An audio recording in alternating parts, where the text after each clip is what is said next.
I'm Lindsay Sanford, the Chief Marketing Officer for G7 Power. We make LED light bulbs. We're located in Reno, Nevada, and we're a veteran-run company.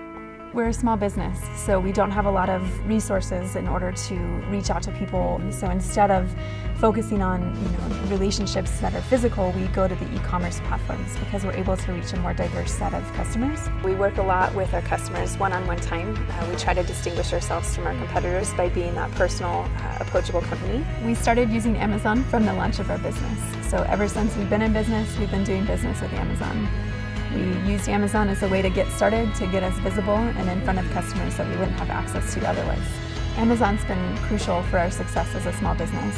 We're able to use Amazon's reputation online and kind of boost our own reputation by being on that platform and reaching out to customers that way. Our brand is still relatively unknown, so the tools on Amazon really allow us to reach out to people because we have a quality product, and that quality product is seen through the review system and the ranking that we have within the platform. What I love most about Amazon is that it gives us unparalleled access to our customers' feedback through the review program, through emails, giving us that constant line of communication with our customers so that we can know what's on their mind, what they need, how we can fix things and change things at our business to make us even more competitive than before.